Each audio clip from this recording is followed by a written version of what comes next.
Hello and welcome to another episode of Stephen's Q. And right now we are here exploring a new city just within the province of Barcelona. But this is about an hour away from the city by train. Of course, if you have a car, 35 minutes. And it's already very different here. It's located in the mountains, but as you can see, it's super hot. But we are going to explore. Originally, the reason why I went here is to see the 100-year-old funicular, but I only found out when I arrived that it's closed since like 3 years ago. And I was already thinking of going back because the train station is in the middle of nowhere. But suddenly a minibus came, and then I realized it's what they have instead of the funicular. So I might as well went, and now we're here.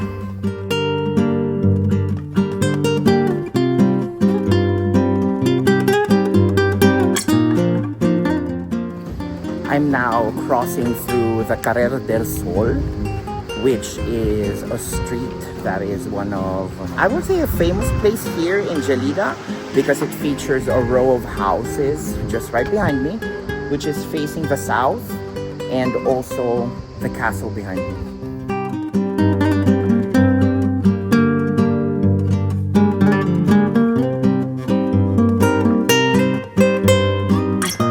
I arrived from Barcelona an hour from Sants to Gelida station, and while I was there, it is also the same moment that I found out that the famous funicular from this town is actually closed, and it has been closed for 3 years already, I think, or 2 years, I don't know.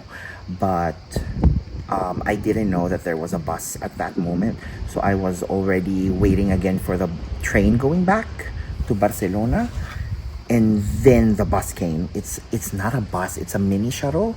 I thought to myself, I'm already here. I traveled an hour and a half already from the house, so why not just go ahead and see what's in here? But I don't have a ticket for here, and you cannot pay by card on that minibus, according to the driver. I already gave up, and then suddenly the locals that are also going to board the minibus started to talk to me, and I was talking to them in Spanish. And they said, oh, there's this machine, and then there's this one man that showed me to the ticketing machine so that I could buy one. And then there's another man that told me again, maybe you have coins, you could also pay by cash. I counted the change on my little coin purse, and I was able to get 265. I boarded the bus. People, again, the locals are so kind. They even made me go in the bus first, and then the drive was uphill. So at first I was thinking if I would still go, I could just do it by walking. It's not impossible, but then it's really uphill. I mean, look at that behind me. We are quite high up on a hill, so it was quite scenic, I would say, especially for someone like me who appreciates these little views. And when it's over, of course, I didn't know when it's gonna stop. The local behind me told me it's finished, and I was like, oh, thank you very much. They're treating me like I'm a tourist, or, well, I don't know. Hi. So, no, I'm gonna show you why I'm saying hi. Yeah, and now we're here in Gelida.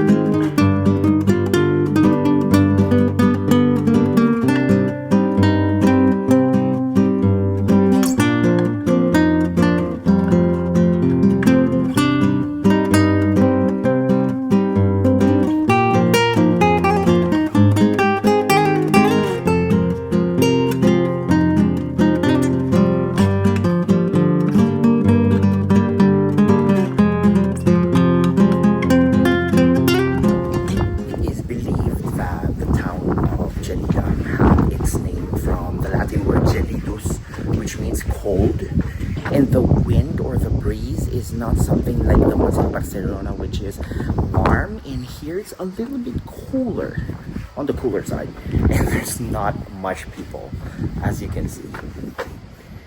I don't know if it's because it's Saturday, and I think that's a factor. And another factor is the fact that it's summer. People are in vacation. Some of them are just staying inside their houses, just like the usual Spanish people on warmer areas, so that they could guard themselves from the heat.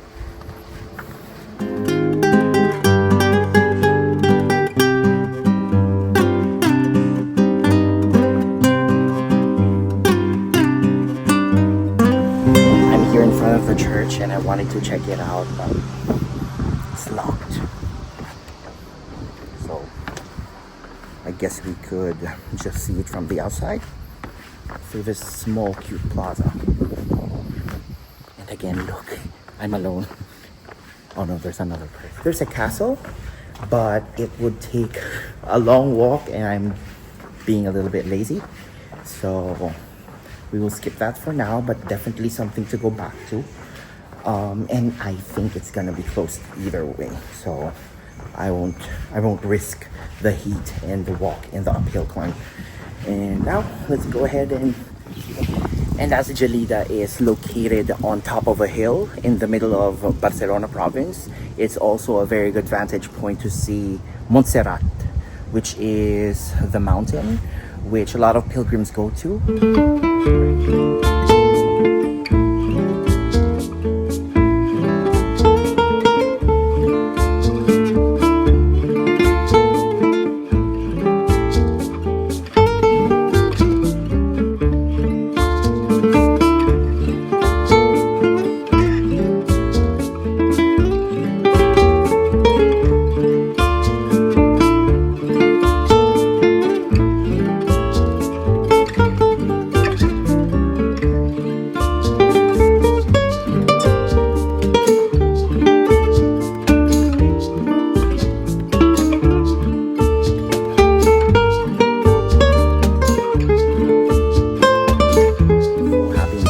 Everything that is empty and quiet and nobody. There's a cafe. It's another one aside from the one that I'm telling you earlier. I hope they would let me in. Okay, so I went inside the bar and I just said that I would just buy something and then leave.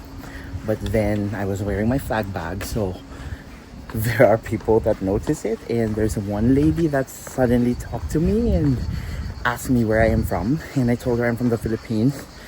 And she told me that she went to Boracay 1982 and she still remembers everything so vividly. She said that there's not a restaurant during that time in Boracay, and she was in the Philippines for 6 months and that she enjoyed it a lot, and that her husband's friends are the Aboitises of the Philippines, which are of course one of the notable families there. Yeah, it just feels so good that people sees the Philippines not just as a poor country, rather a country with a lot of history and with a lot of beauty in it.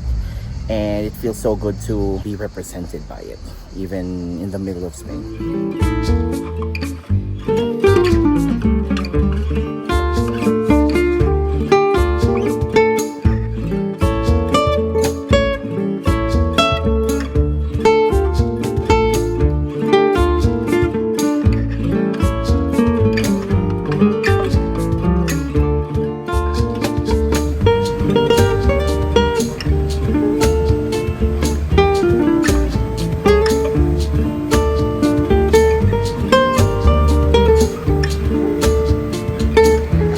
Out that it's the same driver that went uphill, so just at the sight of me, I mean, I'm always very easy to recognize, so just from afar he was already smiling and he said maybe, oh, this is the tourist again going down.